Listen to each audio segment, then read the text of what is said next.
story. The basketball world waits with bated breath to learn where LeBron will play in year 24. LeBron's agent, Rich Paul, was on NBA Today on Friday and reassured people what LeBron is looking for in his next team. On Sunday, Cavs coach Kenny Atkinson went on the record saying the Cavs are pursuing James in free agency. This is an exciting time for us, right? Like we're in the mix for the greatest player of all time. That guy. My personal opinion. So it's exciting, right? Like, man, I think you're nervous, but we understand how it is. He's obviously has earned that right to take his time. Obviously, family plays a big part of it.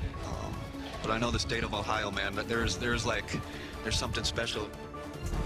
LeBron owns just about every Cavs franchise record. Points, rebounds, assists, and made threes, as well as most All-Star and All-NBA appearances, just to name a few. We now welcome in our senior insider, Shams Charania. Shams, we just heard Cavs coach Kenny Atkinson confirm their exciting pursuit of LeBron James. What are you hearing about timing of LeBron's decision? MJ, every day LeBron James inches closer and closer to a decision. It's decision time for LeBron James because all the information for the most part is in. GMs, presidents, owners, they've all been heard from. They're continuing to have conversations with agent Rich Paul here this week as well. Players have also reached out to LeBron James to recruit him. And yes, all the voice notes have also been listened to. And rosters have been set around the league. The decks have been set.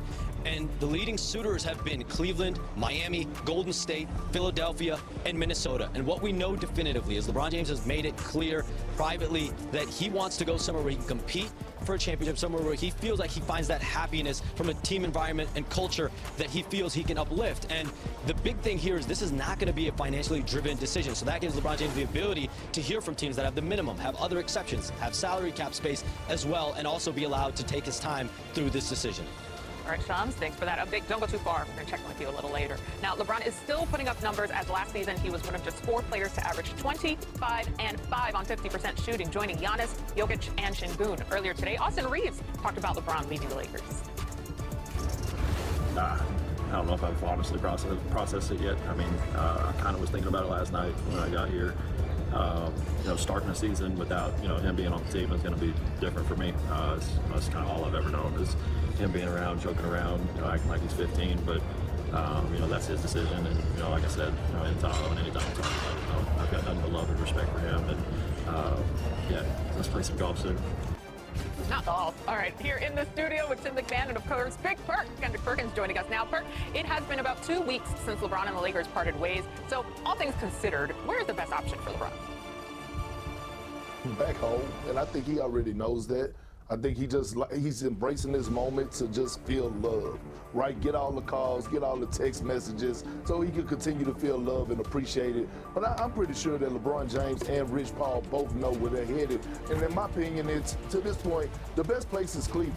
I mean, they have all their pieces still intact. When you think about this team, yes, they fell short. Yes, there was a disappointment in the conference finals the way that they went out. But you add LeBron to that roster, he's going to impact Donovan Mitchell. He can impact James Harden. He definitely could impact Kenny Atkinson. And by the way, if they do want to seal a deal and get LeBron to Cleveland, can we please pause with Kenny Atkinson doing any interviews?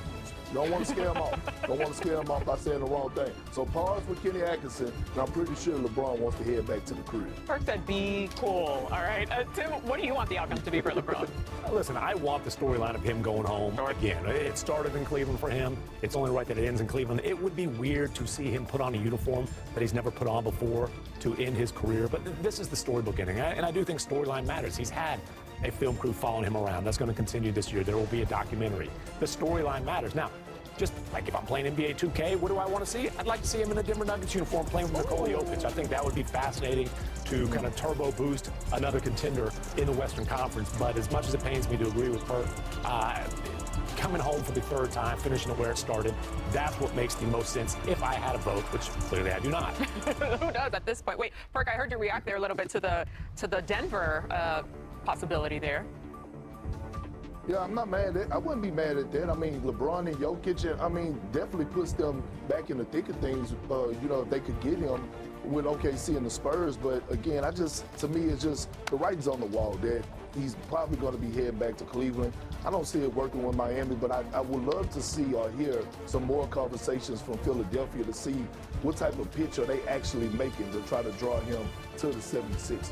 I know you just breezed by it, but you know your audience because you said Miami, and we will leave it at that. But wait, Philly. Philly is intriguing. How many basketballs are they going to play with? Stop it. I'm just asking. Embiid's got to touch it. He's got to get it down to the low post. Jaylen Brown clearly wants it. Tyrese Maxey's their best player. Like, how many basketballs are you going to have on the floor one time? I mean, we saw him sort of sit back a little bit this year and dish it out a bit more, take a secondary role. LeBron is capable. He's capable of playing any role if he's choosing. What's he choosing? Yeah. We shall see. Maybe he loves to keep us in anticipation. I get it. It gives us more stuff for the rundown. Okay, from the king to the alien, Spurs big man Victor Wembanyama has agreed to a 5-year, $252 million maximum rookie scale contract extension. So here's the math.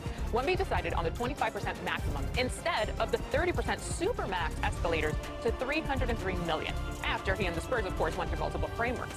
The deal could potentially save the Spurs roughly $50 million over the next 5 years. So, NBA PA Executive Director David Kelly spoke on the NBA salary cap in relation to Wemby's deal, saying, "We think the players should make decisions for themselves and we should not be pocket watching. The system should not require a player to carry all of that burden. We should not put a player in the position to carry the burden of keeping a team together."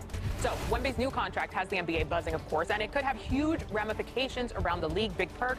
Do you love or hate Wemby giving the Spurs a hometown discount, if you will? Well, Tim, MJ, the word of the day is J-O-B, job.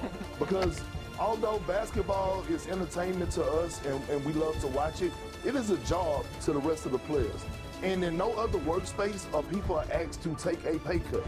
Like Stephen A. signed his contract here at ESPN. They didn't go in and say, hey, you want to leave some room for Kendrick Perkins to make some money? Adam Schefter just signed his contract. I bet you they didn't bring up my name and say, hey, you want to leave a little wiggle room for Big Perk? We got to make sure. No, that's not.